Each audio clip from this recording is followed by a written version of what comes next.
Excellent. So welcome everybody to our webinar. I'm Shauna Haley. I'm TAMIO's Vice President for Development and Education. Today, as I mentioned, we have a really terrific webinar. It's extending on a session that was super popular at conference this year on the use of AI. And today, one thing that's very different is we're going to have some hands-on activity, so get ready to dig in. Our webinar host today is Maggie Holman, Public Information Officer and Marketing Program Manager for the City of Austin. I'm going to let her manage introducing our speakers, but before I turn things over, I want to remind you we have a Q&A function. Type your questions in there. We have set aside a good amount of time at the end to ask questions as well, but you're welcome to ask as we go, and we'll try to answer those. And we are also recording this session, and we'll post this to the TAMIO website in a few days. And with that, I'm going to hand it over to Maggie.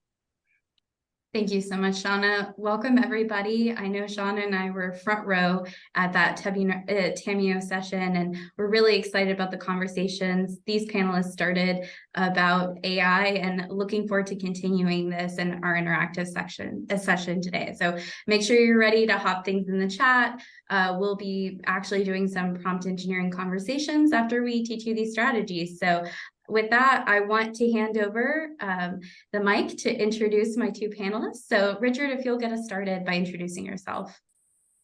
Sure. Hi, I'm Richard Yakeley. I'm the Public Information Officer here in Longview, Texas. If you don't know where that is, it's Northeast Texas. So start at Louisiana, move a little left, and you'll find us on I-20. And I'm definitely the hobbyist and the enthusiast on the panelists today. I enjoy using AI technology where appropriate, both in work and at play. And I consider myself kind of a techno-optimist. And what I mean by that is that I just generally think innovation is good for us. It helps us live the lives we want to live better, whether that's being better employees or making more time for work-life balance. So I'm kind of committed to helping people use tools, whether it's AI or just other types of automations and innovations, to kind of make the life they want to make for themselves. And so I'm happy that we're continuing this conversation.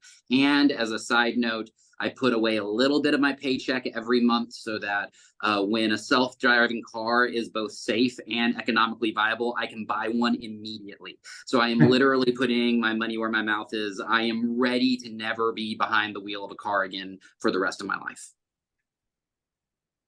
All right, and handing the mic over to Tate. Thanks, Richard, for introducing yourself.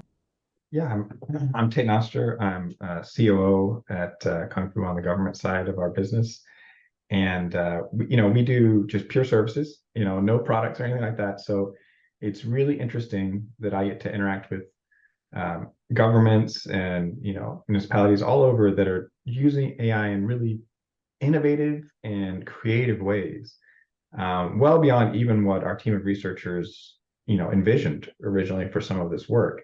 It's really exciting to be in such a dynamic field and see all the productivity and opportunity that it's unlocking, not just on the commercial side with people making 18 different AI products a day, but in the actual government side of efficiency and production and consistency. So it's really kind of a keen interest of mine. And my background is like 12 years of like radar and signal work, and it's funny that the math behind all this is not that much different than what I did before, but it's a lot more understandable than radar work. So it's kind of nice. So yeah, looking forward to it. Before we move on, I see someone in the webinar has their hand raised. Does someone have a question? Or if you can drop it in the chat. I see Claudia, you have your hand raised. Okay, maybe hand raised on accident. All right, let's move forward. Hey, Maggie, I will note I'm also logged in as an attendee, and it on mine, it's at least saying that the host has disabled attendee chat. I don't know if there is a setting that is toggled that we could look at. Hey, Richard, if they raise their hand, I am able to give them permission to talk. Perfect. Excellent. Perfect. Thank you. All right. Well, getting started today. This is the agenda we're going to go through in today's webinar. So we're going to start with an overview of prompt engineering from Tate. We're going to hop into an interactive activity that we have, and then we're going to talk more about some exciting AI tools that we're looking into, what we think is coming next, and then we'll hopefully have plenty of time left over for the open mic. So please, make sure you're putting any questions in the chat. This is meant to be interactive. This is our first time doing this. So thank you so much for your participation, and we'll get started. So I'm actually going to turn off my camera, y'all, but I'll hand over the mic to Tate to get started. Well, cool. I think the best place to get started talking about some of this is, what really is it, right? And why has generative AI stuff suddenly shown up? Well, from kind of the AI practitioner point of view, it's just a transformer-based large language model, right? And these types of models can, as you see, they can do language, images, audio, and video, although right now they are best on the language part. And so I wanted to let everyone understand how these systems work, because I think that helps you be a better user of them. And that's, I think, what a lot of people miss about what prompt engineering kind of is. So if we go to the next slide. So basically, the system works by assigning numeric values to words or even numbers, as weird as that sounds. And then it compares it to the huge corpus of materials that it's been trained on to find things that are similar to that and give you an answer that looks like that, right? So I'll talk more about it on the next slide, but that at the very basic is it's giving you what an answer should look like. So if you see the little graph here, it's, king minus man plus woman equals queen, right? It's basically mathematically comparing these things and saying king is to queen as man is to woman, right? So it's making inferences based on that example that you've given it. And it's really breaking down the words, saying here is this, huge numeric pattern. It can be really long, can be really short. And that's kind of where the secret sauce is for prompt engineering, is the complexity and preciseness of that input often means a better output. So, it, like in the little image right here, if you had said, a bowl of soup made out of wool, well, it would have been a totally different picture. It wouldn't have been as cool / creepy as the one I put in here, but it's the preciseness that kind of defines the output. So if we go to the next slide.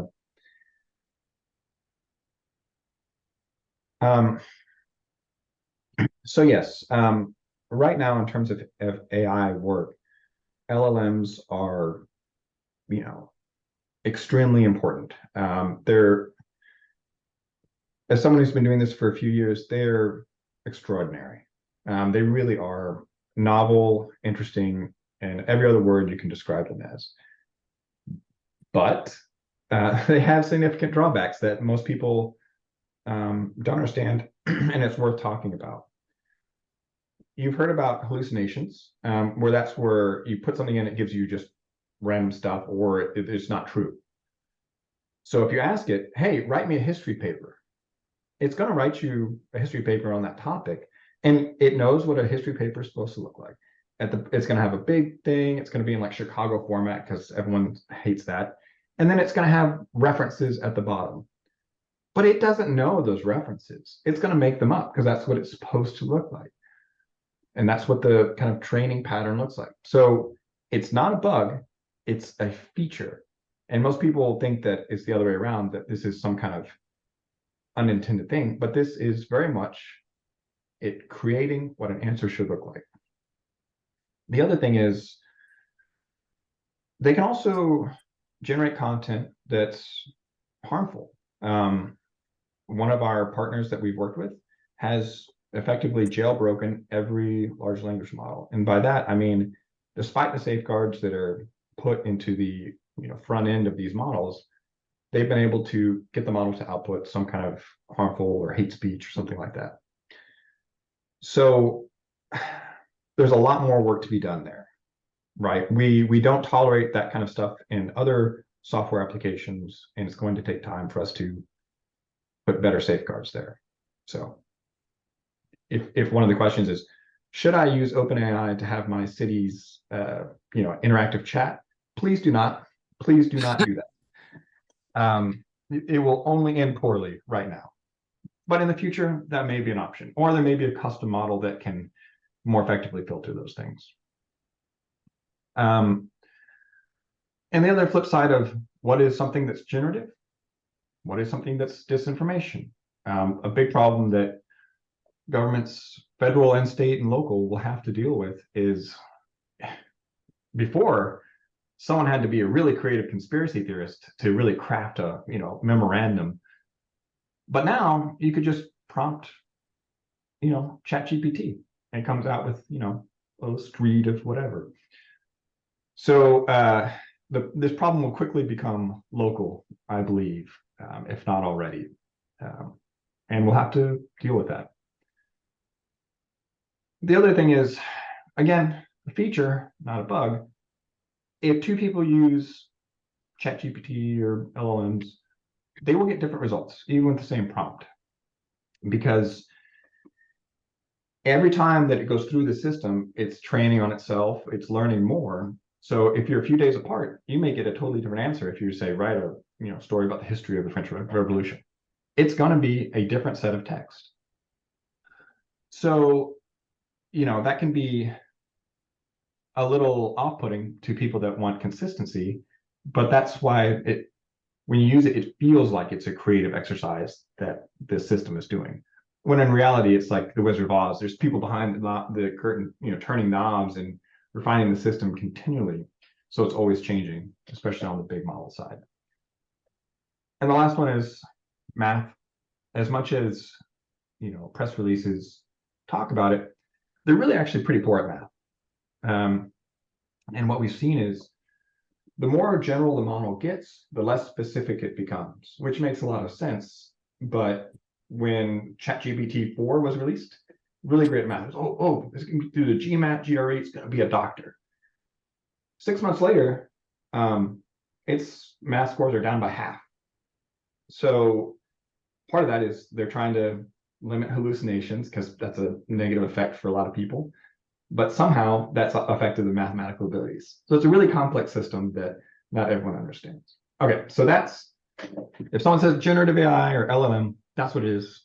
And we can move on to what is prompt engineering.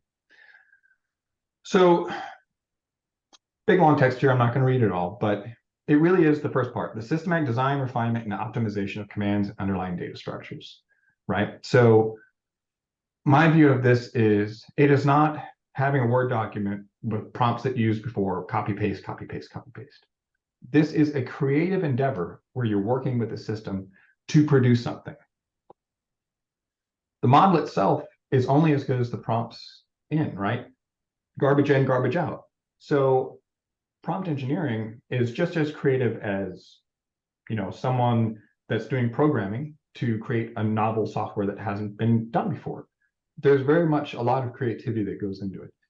And I hope that I can show you that as we kind of go forward. So we're going to talk about 3 or 4 different ways to prompt and what that looks like. You can try zero shot, which is like, hey, good luck, right? Say cheese is to what? It's going to give you some really bizarre answers, and they will never be the same. Not a great way to do it. But if you give an example like sea otter is, next time I'm going to not do French because I don't speak French. Sea otter is to this very fancy French word, as cheese is to what? It'll tell you, right? It'll be better. But if you give it 2 examples, it's going to know that, hey, you mean specifically what this translation is and what this translation is. Because in the one-shot learning, it could mean cheese is to what kind of sea animal, right? There's still a confusion matrix there for the system. So the reason I'm putting in here is that you can put these things into your prompt and refine it ahead of time, right? So if you want those kind of examples, it's a really good way to keep in the back of your mind that the more you can provide it, the better. Okay, next. This one is probably my favorite. And I think it's the one where most people do the first step and don't follow up, right? It's all about the follow up. So reflection prompting, and I call it that typically in scientific literature about AI stuff, they call it reflection. There's a bunch of other names for it. But basically it says you start with a prompt and then you make the model reflect on that. You make it refine on that output. And you'll be surprised at how good it can be. So, you know, like I used here, the history of the French Revolution. Okay, it's going to give you some boilerplate, like, you know, 6th grade level history of the French Revolution, right? And then you go, yeah, but, you know, evaluate it, tell me, suggest improvements as necessary. It's going to be much better. And the thing I like to point out by this is this exact prompting is what made these OpenAI models abandon their generative model detector. So they tried to say, hey, use this tool to detect if something's been generated by OpenAI.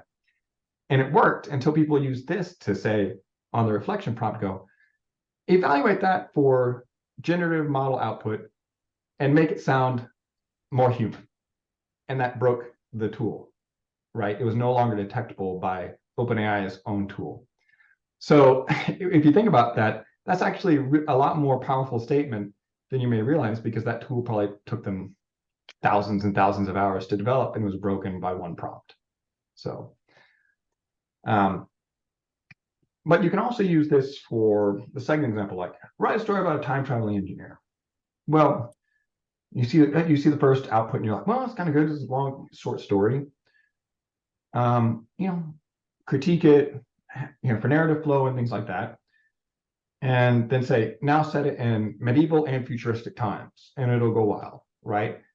But if you had just said, write a short story about time travel in medieval and adventure and future times, you would not have gotten as concise and correct as an output. So again, it's this back and forth, this creative endeavor for you to kind of dig in and find the details that are important. And the next one. So tree of thought prompting is a very human-oriented way of thinking about things. You go, okay, what are my options, right? So treat the AI model exactly like that. It's like your co-working buddy. You say, hey, what are 3 options for doing this task, right? Whether it be a social media post or whatever. And you say, okay, well, evaluate them for their, you know, positives and negatives. And say, okay, well, cool. That kind of narrows it down.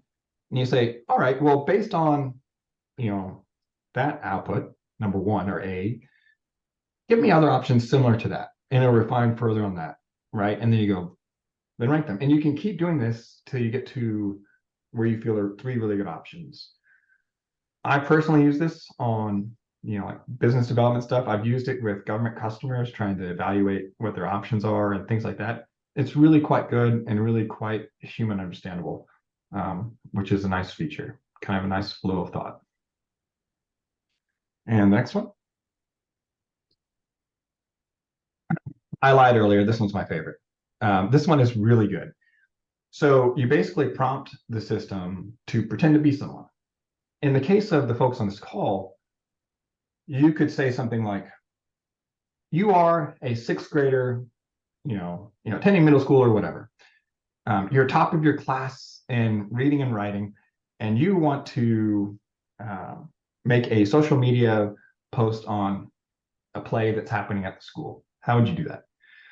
And what you'll find is that output will be in that level of reading and writing. So it's really quite handy, because I'm assuming everyone here is amazing. We all have masters and PhDs and whatever. It can be actually really difficult, surprisingly difficult, to write at a 6th grader, 5th grader level without really having to work hard about, is this sentence too long, right? And this model does a really good job at handling that. The other thing that it does really well is, for those of us that have communities that have different backgrounds, you could say, hey, you are someone who's new to this area. you have your English as a second language, and you're wanting to tell people about X event. So it would be helpful if your output is still in English to put it in English that's more understandable by someone who has a second language. So it may have slightly different syntax or structure, but again, be more understandable. So that's just a few of the different ways that you might think about role playing in your kind of view. But I actually use this as you are a frustrated parent of two young boys. How do you and you know what? The parenting advice it gave me was actually better than what I was going to do. So I'm not having AI raise my kids yet, but it was pretty helpful. Trained on 10,000 self-help books, I'm sure. So that's kind of a quick run through, and I wanted to make sure we leave time for the prompting exercise because I'm really quite interested in what everyone wants to prompt with, and I'm hoping that we can upskill some of you folks. Yes, I can. We can either do it one of two ways. We can do it through the Q&A function, or I can see and chat with everybody in the webinar chat and give you all feedback through that method, whichever you prefer.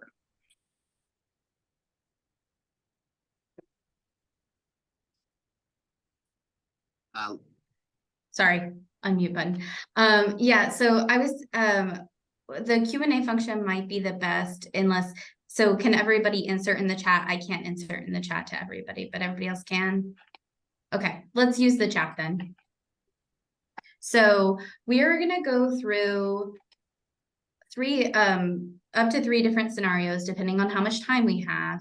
And each scenario is meant to align with one of the strategies that Tate just went over. So it'll, from easier probably to harder, have us kind of take on some of these different types of prompting. I'm going to open ChatGPT on my screen, and then if we're going to read the scenario, and then if everyone will drop their idea of how to start this prompt, what they would say. We're going to let everybody kind of put their thoughts in the chat and the questions for about a minute, and then we will choose one and we will start the exercise, and of course kind of give that 30 seconds to a minute through every phase for everyone to give their feedback. So I think that's the plan. We'll see how this goes. So it looks like I'm looking at it, and it looks like several folks are saying for them the chat is disabled. So if they'll just do that, they can do the same thing through the Q&A, and we can look at them and pick one out. So instead of dropping it into chat, drop it into the Q&A, and we'll be watching for that. Sounds good. So the first scenario is, and this is meant to be reflection prompting, have the AI generate 3 social media posts for an upcoming fall-themed event in your city. Once we generate that, we're going to ask the AI to refine or enhance your content at least once with specific recommendations. So where we're starting is having the AI generate 3 social media posts for an upcoming fall-themed event in your city. So we'll give you about a minute to think about what you would have that initial prompt say, and drop it in the questions.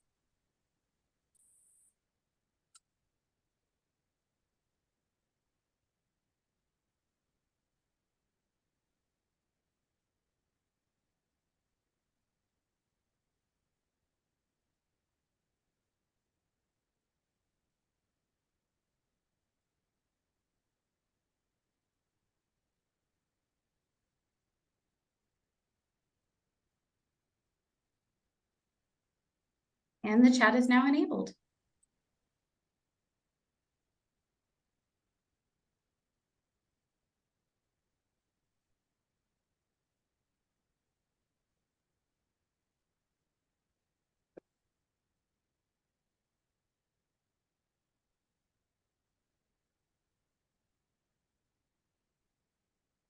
Don't be shy.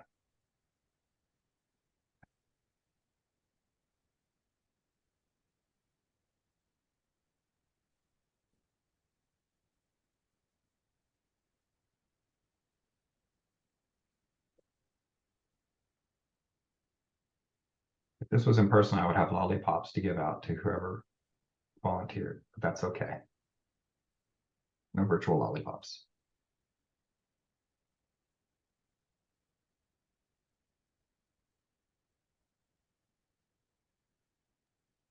I see Richard's put an example of how he would get started.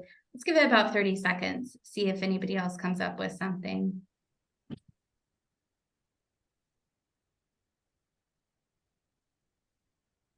Mostly, I was just telling people that we have our second annual pumpkin roll coming up. So Yeah. sneaky way to promote our city's events. I think that's the most important. Subtle. And we do have one on the Q&A. I like that. Puns about fall.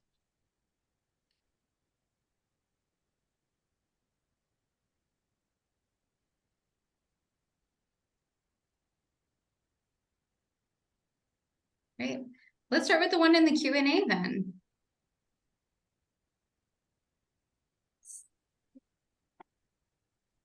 Oh, and I see another one just came in through chat. Richard, which one do you want to go with? What do you want to start with? So only because we had said for a fall themed event, it seems like Chris really hit the nail on the head with their pumpkin carving and costume contest. So I'd probably go there. All right. Wow, it really likes emojis, doesn't it? It does. It does.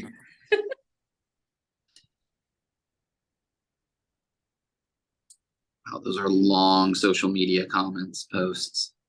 That's a really great comment. So the next step in the scenario was to refine.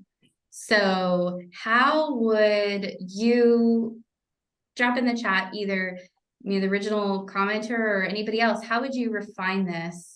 These are a little bit long. How would you get the AI to refine these or make them a little bit better?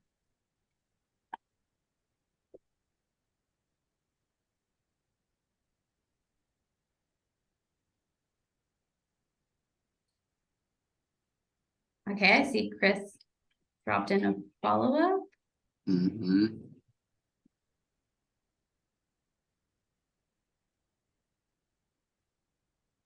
I like Jasmine's comment about asking to adjust for social media platforms. How effective, Richard and Tate, how effective in your experience is this AI at understanding the difference in content for different social media platforms? Well, it's certainly been trained on the different platforms. So if you say, optimize it for Twitter, or if you say X, it's always Twitter to me, then it should do that. And you can do the same for like Facebook and things like that. Yeah, this is not me correcting Jasmine, but my experience is if I just say like, give me stuff for different platforms, it's not as accurate. But if I say I want an Instagram post and I make it explicit, it does tend to do better in terms of giving me content that would work at least better on Instagram or Facebook or whatever platform. So I try to be specific like you did in your follow-up. Mm-hmm. I see it in the, it's generating very slowly here. Yeah, it's chugging along. This can happen. Sometimes if you get super specific, because then it also has to go down the, machine neural pathways to go, okay, let me go way down this tree of thought and training to go there. Or it could just be that ChatGPT is going slow. So, while we're waiting on this to, create the alphabet one letter at a time, another way to think about how you do this is you can, change the tone, you may make it more lighthearted. There are a lot of ways to do that. But if you think about the value in reflection prompting, you can say things like, evaluate the effectiveness of that message for specific demographic that you want to look at, or whatever, if you're targeting that way. So it may help you evaluate how well that did, or it assumes it will do. I like that it's generating a new hashtag that it wasn't given and creating a name for the event that it wasn't given. That's fun for me. Yeah. The fall fiesta. Bernie Fall Fiesta. I think you'll have to use that. All right, looks like it finished generating. It didn't really give us much different for Twitter. I don't know if personally I would call that Twitter optimization. That's interesting. Yeah, what I would say is a lot of times it defaults to Twitter optimization because that's the most that it's been trained on for social media posts. It kind of cheats a little bit and goes for that anyway. So if you've done the reverse, if you've gone social media, then optimize it for Facebook, you might have a very different specific result. I'm seeing in the chat that someone can't see. Oh, okay, never mind. Everybody can see my screen. I thought there was technical difficulty, but we're good.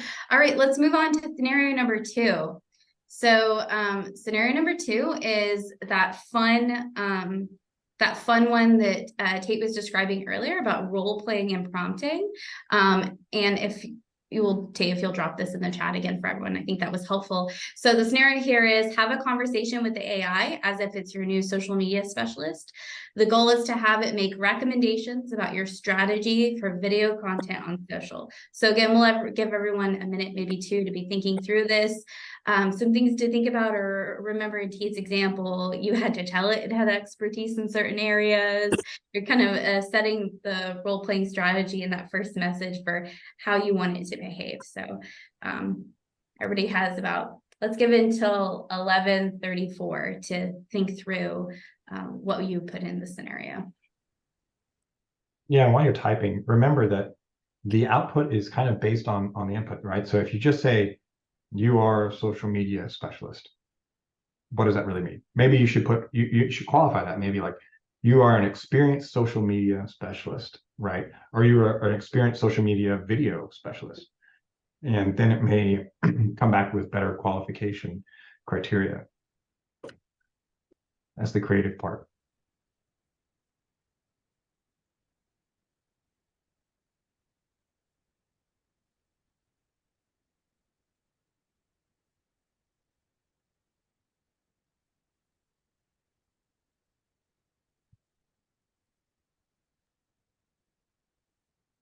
I know, Tate, I know you mentioned creating a role-playing scenario before as a parent.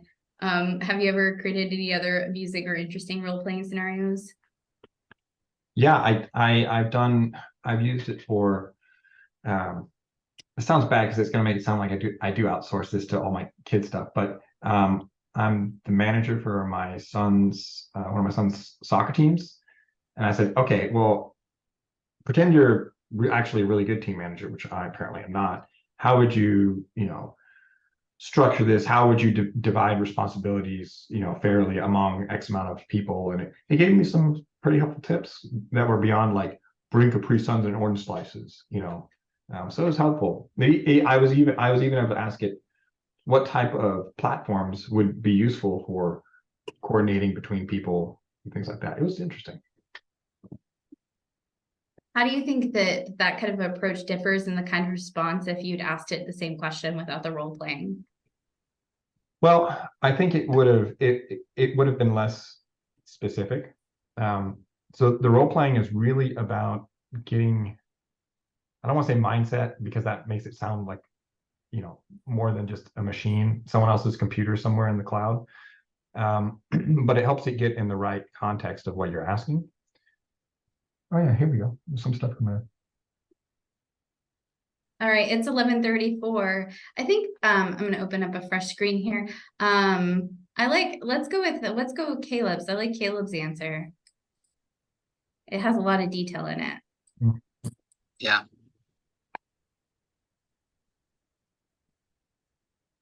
And I do like Bobby's specificity there with like 6 years experience, right? That's a good thing to add. So why does it give you this list like this? I was trying this out last night and I was very interested by why it gave me this huge list. A lot of times it's been trained on social media things for like kind of KPIs, like action, how do you measure it? So it views it that way. I think it's kind of smart because if you're presenting this onward, it may be easier to present this than, okay, well, how are we going to measure that? So it kind of helps you out there. So this would be very different if you weren't role playing. You would likely get a very different answer for this. So I see we included in here in the original prompt, the give me 5 recommendations. Would you recommend including the ask in the initial role-playing description, or would you recommend telling it to pretend to be something and then waiting until the next message to ask it to do something? I think this is fine. But then you can combine tools, right? You can use reflection to be like, okay, I mean, we could do it now. Rank these by impact and give me the top 3 recommendations, right? So, another way to do that. But yeah, when you have a specialist kind of designation, it helps with the measurability of things, is what I've noticed. That kind of tweaks the dialogue. Yeah, Maggie, I was gonna say, I noticed last night I played with this a little bit and I just gave it a scenario, but I didn't ask for it anything initially, and it still gave me a big giant list. So when I asked about the list, it was because I looked in, I hadn't noticed that we'd asked it to do something, but I thought it was interesting that it still gave me output even when I asked it to role play and I didn't ask it for anything. Richard, what were you going to say? I was just going to say, I never do a prompt where I do not seek some type of output. And I know that kind of hedges because I'm telling it what I want. So it eliminates the chance that I might get something I don't know that I want, right? Like it removes maybe some of the positive gain, but anytime I'm interacting with any tool like this, one of the things that I always include is what I'm looking for. And so, yeah, that resonated with me on, this was Caleb's, right? Because yeah, I would never not do something where I don't ask for what I'm actually wanting the output to be. So I see I know we need to move on to the next scenario, but saw something that was really funny here in Barbara's comment about you're trained in Southern dialogue comedic posts. I'm very interested what that output would look like. So let's do it. Yeah. So we're here for the creative part. Yeah. I also like the idea of smashing a pumpkin and she wants it innocent, right? Like the idea of smashing a pumpkin is not innocent by nature. So. And while we're waiting for this to generate, just so everyone knows, I'm going to be saving these outputs. So we'll have them as a resource after the webinar in case you want to go back and look through what it provided in more detail.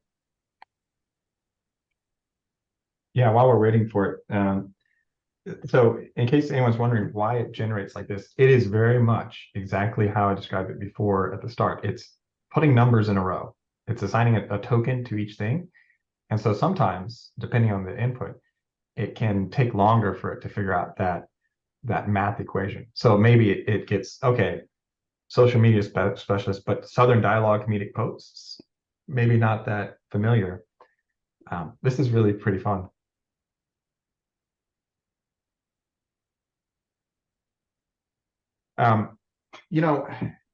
In how some of the folks on this call may use these tools is, like you said, Richard, like output focused, right? You say, I have a task, and it's pretty good at helping you kind of triage between those things. Mm-hmm. But if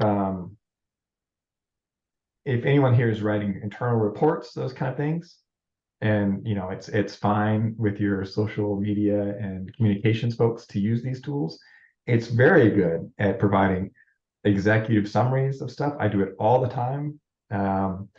We actually at Kung Fu, we have an internal tool, so I don't have to send information to OpenAI, but I use it every week for reports that I'm generating for for government work. So it's pretty good at that. So it goes beyond just kind of the social media communication style, but also like the internal communications can be helped with this.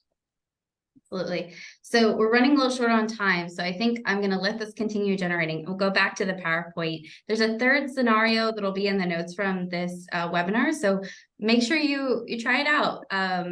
See if you can, generate your own. The third one is a tree of thought prompt based on the scenario. And we'll come back to this at the end and see what it generates. And then I think we'll want to hear from Barbara if she would use this. So we'll flip back over to the slideshow in just a second. And ironically, one of the reasons we chose this to ChatGPT, it is the fastest tool. But even then, it still has some slowdown as it does compute and someone's light's 1,000 miles away dim or something like that. So All right, we're moving on to talking about some new AI tools we're excited about. So Richard, if you'll take us away. Sure. So before we jump into some specific tools, I wanted to give a shout out to this webpage, which is called There's an AI for That. It certainly isn't the only database, but it is a database of about 8,000 AI tools that currently exist. And to put that in a little bit of context, right? If your kid started kindergarten today, and if one time each day you evaluated one of these tools, then that kid would have graduated with a master's and be writing the dissertation for their PhD by the time you worked through all these tools. And I say that just to say that there's a lot of tools out there. Like Tate said, we're 18 plus new tools a day. So this database probably doesn't have all of them, but if you're looking for something, it's a cool place to start. And I'll go to it occasionally if I'm looking for an AI tool about a specific topic just to see what's out there. And so I'm just going to run through some that I think are interesting and maybe aren't ChatGPT, maybe you haven't heard about. So the first couple are for audio. So Adobe Podcast has an enhanced speech AI. If you're doing things like podcasts or audio recording out in the field and you're not using this and you don't have good equipment, you should.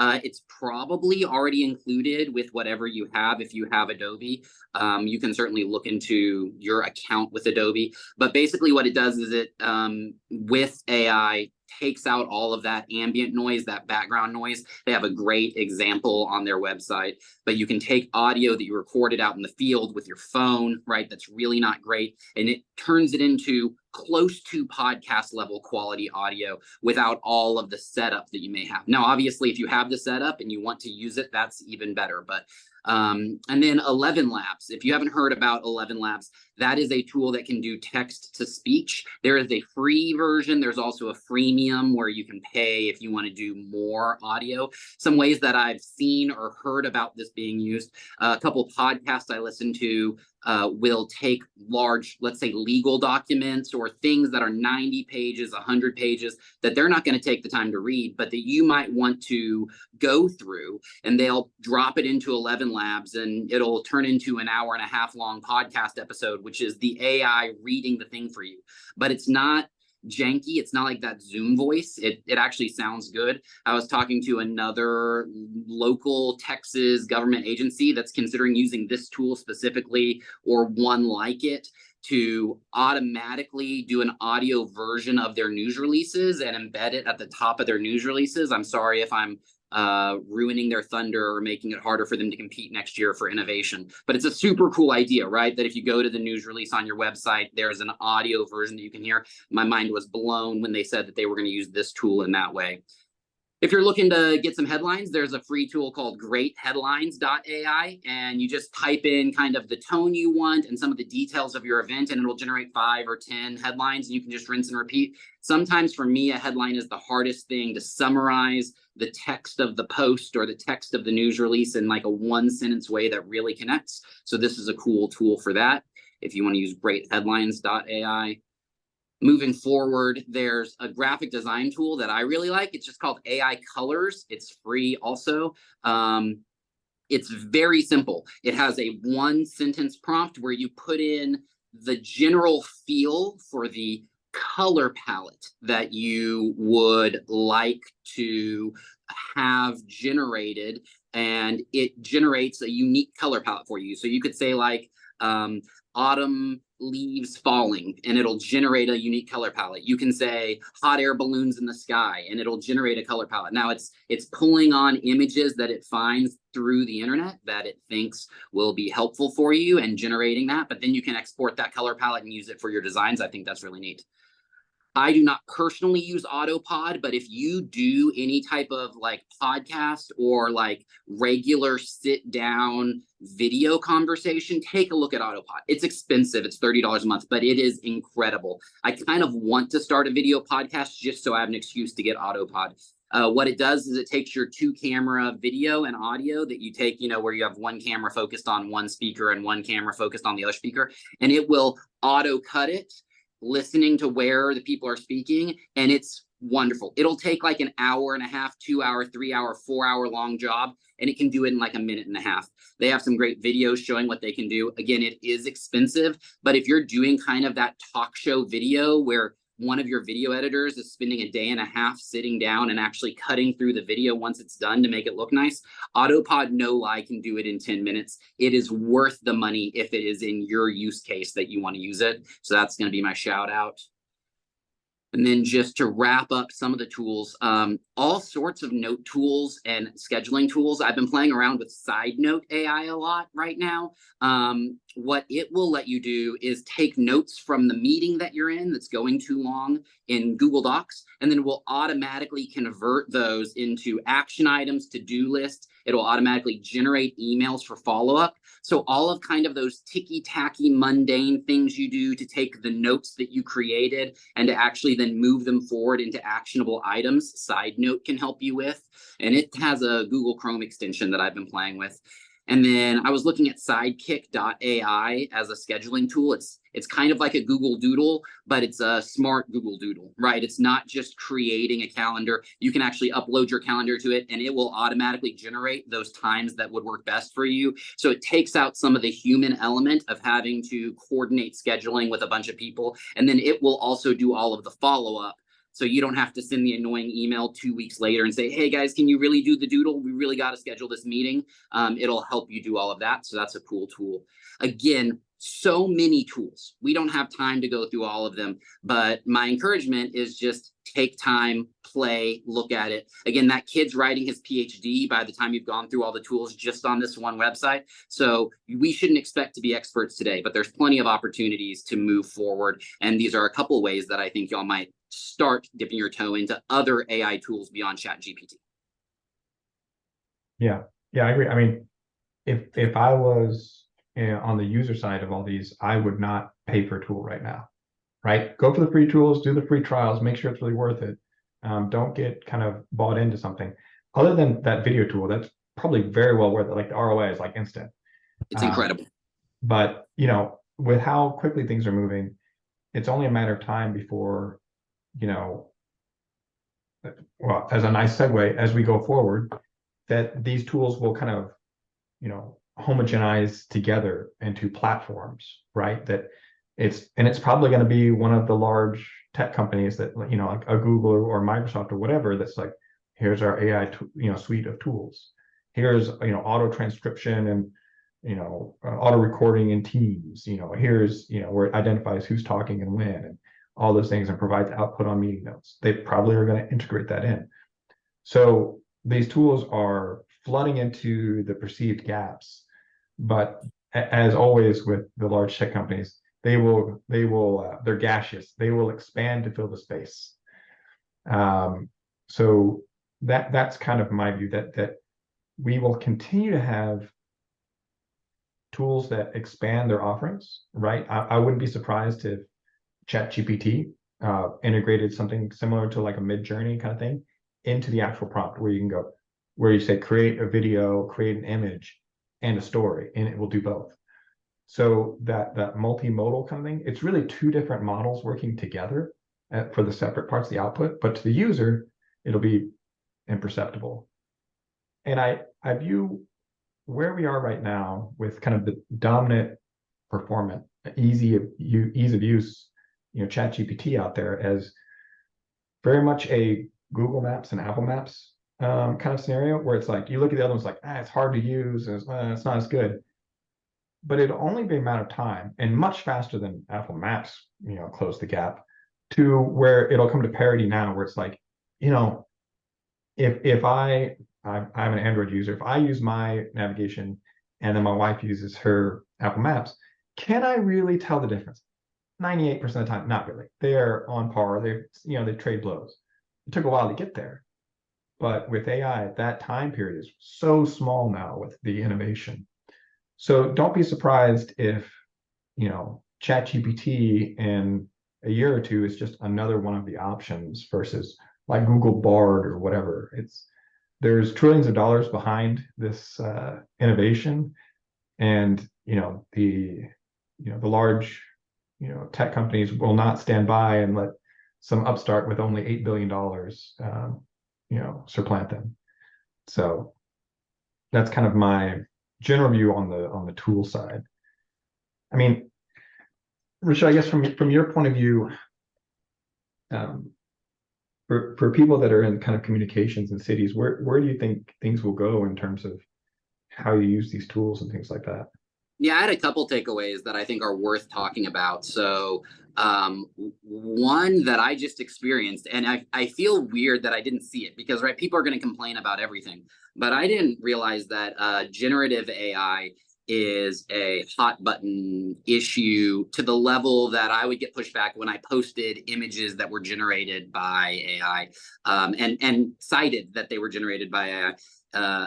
It's not a perfect analogy, but the pushback kind of felt a little bit like, and I'm not actually questioning the ethics of these people, but someone who is really against maybe the meat industry, and then you post an event for your city that's a barbecue event, and you get a pushback from people who are really against the meat industry, like because they truly and earnestly believe it is like an unethical practice. There are people who view generative AI as like robbing jobs from creators, whether that's writers, drawers, whatever, and so believe that using those tools is an equally unethical practice. You kind of have to deal with that yourself. Clearly, I'm not quite in that camp because I posted content that we generated with AI and I'm doing this webinar. But I would say be prepared for some type of community pushback if you're using some of these tools. It's just worth knowing that it might be coming. Another thing that I think is I've been getting a lot, so maybe it would be helpful for people to be ready for it, is some unrealistic expectations as it relates to AI and work productivity. These tools will make our life better. These tools, I believe, will make us more productive and able to get more done.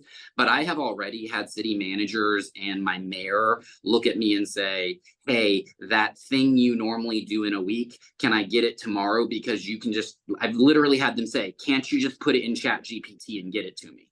Which is odd. I'm glad they're aware that this tool exists. What they don't understand is the level that I still need to work with it. And also there are some projects that I'm not offloading to AI at this time. And so I think the people on this call and the people watching the recording should be aware that there's a real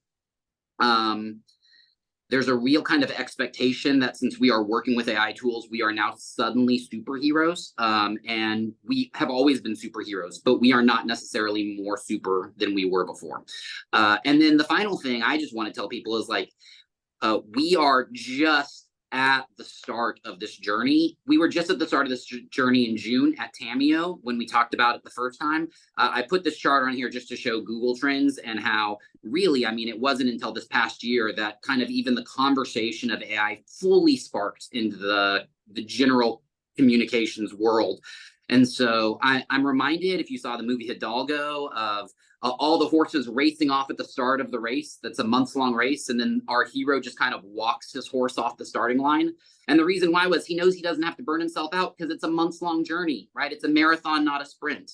And so my encouragement is like, we're just at the start of this. We still don't fully know what it looks like in 3, 5, and 10 years. So don't feel overwhelmed. Take your time and do what works for you, because that's what we have to do. Thank you so much to you both. Thank you so much for lending your expertise to this conversation. I know we all appreciate it. We are at the end of our presentation, so we have a few time for questions. So Shauna, I don't know if you want to handle questions, and while we do that, I'm going to pull that response back up and see where our AI got. Yeah, that sounds great. If anyone has a question, if you'll just raise your hand in the chat and I can allow you to talk. We have about 2 or 3 minutes that we can take live questions or feedback.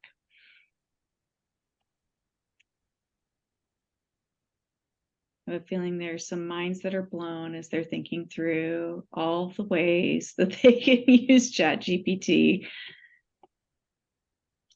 I would encourage you all as well. Like, it's a good opportunity to be talking to your technology team about policy as well. How are you going to use ChatGPT ethically within the organization and what policy and procedures need to guide that. All right, panelists, you have a question in the Q&A. Are there safeguards that you're aware of for plagiarism? Yeah, I can take this one. Okay. No. I mean, so if the question is how do we prevent plagiarism, I would say you may have to adjust your methods of testing. Ultimately, yes, it will be a problem if people are using ChatGPT and it's putting out false references and those things, or plagiarism in the fact that it's referencing a real thing that does not have that text in it, which is also a problem. So caution to be used there.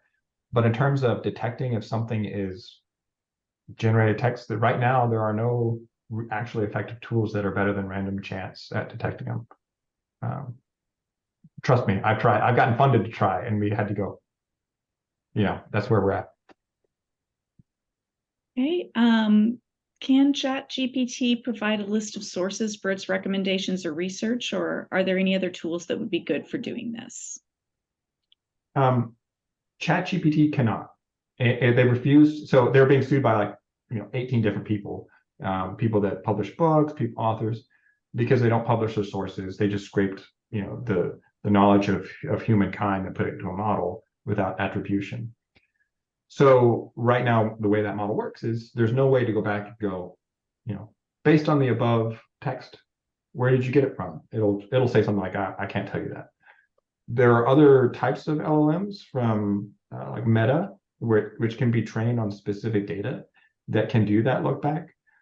But currently, for OpenAI, it's a feature of the model and also a competitive advantage in their view. So they're not, so the answer is no, but maybe. I'd give a shout out to Google Bard, right? And the way its question module that you can ask a question and it'll generate an answer that feels kind of like OpenAI and ChatGPT, but it will also provide like the links from where it got it. So you can go and you can do that research. If you're using that tool, it does, but that's obviously a different tool. Yeah. We'll let this be the last question. Are you aware of any techniques for detecting bias in AI generated text? Well, I guess the answer to that would also be a question. It depends on what kind of bias you mean. Certainly right now, there is a pre-existing bias in these systems for English, for example. Almost all of it's trained on specifically English documents, predominantly from, English-speaking authors, right? So your output will be biased in that way. The government and many other people are trying to figure out responsible AI guidelines. We'll see how toothless or toothful those will be. But right now it is an issue, not just for generated text, but AI in general. Almost every model has a bias problem. There are methodologies for detecting that bias, but most of them happen as part of the process rather than postscript acknowledgement, because it can be hard, as in the case of OpenAI, if you don't have sources for that data, how can you possibly examine it for bias? And that's one of the biggest criticisms of generative AI. If I can real fast, as the users of these tools, I put a little bit of that impetus on us. So like I said, I generated some superhero pictures, and turns out all superheroes are white males. And so I had to change and update my prompt to say, like, make some of these females, make some of these diverse, because I'm the one who had to see the photos that I created in Midjourney, an AI tool. And I'm the one who noticed that they were all looked a lot like me. And so just like when you go to an event and you're taking photos and you're mindful of showcasing your community, like just like you care about how your website showcases what your community looks like and who it represents, when you're using this tool, you need to examine the outputs, whatever tool it is, to make sure that it is also representative of your community. We can ask them to do it, but we should take some of that onus and responsibility on us, because ultimately we're the ones who are going to put out the content if we're generating it.